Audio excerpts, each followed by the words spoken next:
গত বৃহস্পতিবার দিবাগত রাতে ব্যবসায়ী নুরে আলম কিন্তু ওই কারখানাতেই রাত্রি যাপন করতেন। ওনার ফ্যামিলি ময়মনসিংহে থাকতো, ওনার বাড়ি ময়মনসিংহে, উনি ওনার ফ্যামিলি ময়মনসিংহে থাকতেন এবং উনি এই কাজের সুবাদে কামরাঙ্গীরচর ওই ফ্যাক্টরিতেই রাত্রি যাপন করতেন এবং ওনার যে কর্মচারী মিরাজও এই কারখানাতেই ওনার সাথে রাত্রি যাপন করতেন। তো বৃহস্পতিবার দিবাগত রাতে মিরাজ তার কিছু পরিচিত বন্ধুকে আমন্ত্রণ জানায় এই কারখানায় তার সাথে রাত্রি যাপন এবং আড্ডা দেওয়ার জন্য। যেহেতু কারখানাটাতে কোনো আলাদা কোনো কক্ষ নেই এবং একটা বড় রুম পুরাটাই, ভিতরে শুধু একটা ওয়াশরুম আছে। ওয়াশরুমের দুই পাশে দুইটা বেড, একদিকে মালিক নুরে আলম ঘুমোতেন আর অন্যদিকে মিরাজ ঘুমোতেন। তো মিরাজ তার বন্ধুদেরকে ওখানে রাত্রে আমন্ত্রণ জানায় আড্ডা দেওয়ার জন্য এবং বন্ধুরা তার ডাকে সাড়া দিয়ে তিনজন বন্ধু, একজন শিপন, রিফাত এবং জিহাদ, এই তিনজন বন্ধু এবং পরিচিত, তারা পুরো পরিচিত, তারা এখানে আসে। তো নুরে আলম যখন রাত্রে ঘুমিয়ে পড়েন তখন এই চারজন পাশের বেডে তারা আড্ডা দিচ্ছিলেন এবং তারা তাস খেলছিলেন। তো তাদের কথাবার্তার প্রেক্ষিতে নুরে আলমের ঘুম ভেঙে যায়। ঘুম ভেঙে যাওয়ার পরে নুরে আলম জিজ্ঞেস করেন যে তার কর্মচারীকে, তোমরা কারা এবং তোমরা এখানে আড্ডা দিচ্ছ, তাস খেলছো কেন? এই নিয়ে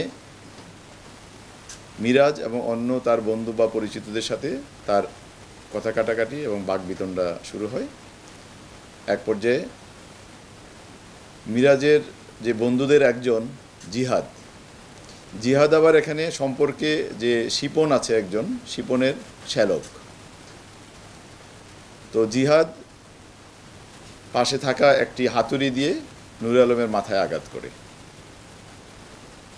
আঘাত করলে সাথে সাথে নুরে আলম ওখানে লুটিয়ে পড়েন এবং উনি অজ্ঞান হয়ে যান। ঘটনার সাথে সাথে মিরাজ এবং শিপন এবং তার শ্যালক জিহাদ ঘটনাস্থল ত্যাগ করেন। তখন মিরাজ এবং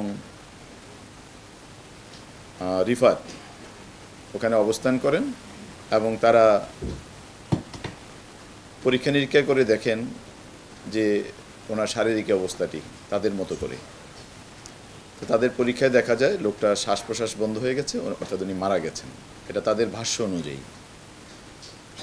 তখন মিরাজ এবং রিফাত নুরে আলমকে তাদের বেডের যে পার্শ্ববর্তী জায়গায় একটি ওয়াশরুম ছিল, টয়লেট ছিল, টয়লেটে টেনে নিয়ে যেয়ে তার মুখে স্কচ টেপ দিয়ে বন্ধ করে দেয় এবং তার ভাষ্যমতে তখন সে মারা গেছে।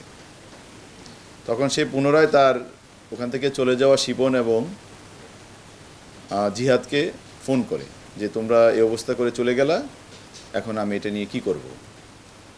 তখন মিরাজের ভাষ্য অনুযায়ী তারা বলে যে ঠিক আছে, আমরা আসছি, তোমরা থাকো। তো তারা আসার 15-20 মিনিট বা আধা ঘন্টা সময় নেয়। এই সময়ের মধ্যে মিরাজ এবং রিফাত, ওই রুমে দুইটা চাকু ছিল, গৃহস্থালিতে ব্যবহৃত হয় এরকম চাকু, সেই চাকু দ্বারা গলা কেটে ফেলে, তবে বিচ্ছিন্ন করেনি, তারা গলাটি কেটে ফেলেছে, অর্থাৎ জবাইয়ের মতো করে ফেলেছে। জবাইয়ের মতো করে সাথে সাথে তার কোমরের উপর অংশ থেকে পায়ের নিচ পর্যন্ত এই দুটি অংশে ওই ধারালো চাকু এবং হাতুড়ি দ্বারা আঘাত করে আলাদা করে ফেলে। এর মধ্যে ওরা দুজনও চলে আসে। আবার চলে এসে চারজনে মিলে ওই রুমে থাকা বিভিন্ন তোয়ালে, গামছা এবং পলিথিন এগুলো দিয়ে একটা প্যাকেটের মতো করে ফেলে।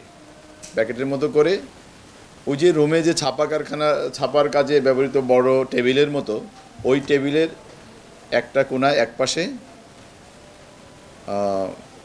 ঢালাইকৃত যে জায়গাটা আছে, হালকা ঢালাইকৃত, নিচে ইট, উপরে সিমেন্টের প্রলেপ দ্বারা এরকম ঢালাইকৃত একটা জায়গায় তারা একটা গর্ত খুঁড়ে ওখানে ওই লাশটাকে মাটি চাপা দেয় 4 জন মিলে।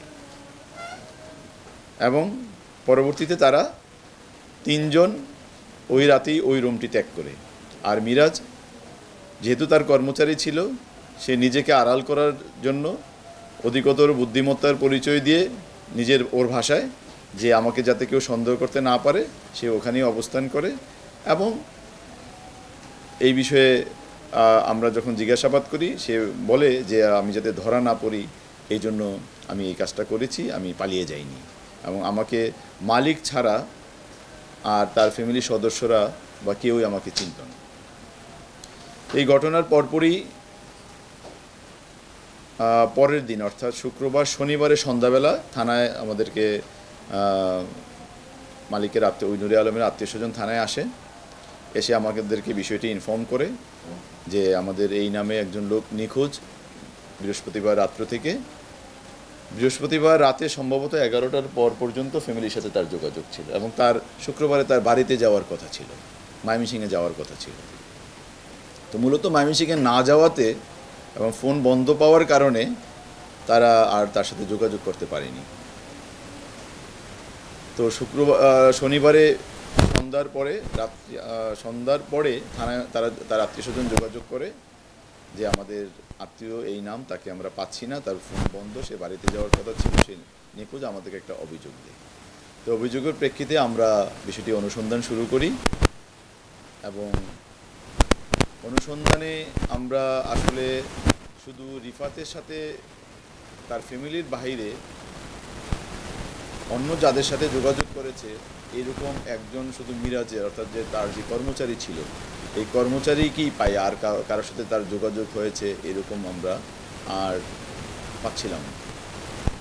পরবর্তীতে আমরা আশেপাশের সিসি ক্যামেরা এবং স্থানীয় লোকজনের জিজ্ঞাসাবাদ এবং মিরাজের মোবাইল, এই বিষয়গুলো যাচাই বাছাই করে আমরা ওই 3 জনের ওই রাতে ওখানে অর্থাৎ বৃহস্পতিবার রাতে ওই ফ্যাক্টরির আশেপাশে আনাগোনা করা, আসা যাওয়া করা, এই বিষয়গুলো সন্ধান পেয়ে মিরাজকে আমরা বিষয়ে অধিকতর জিজ্ঞাসাবাদ করি।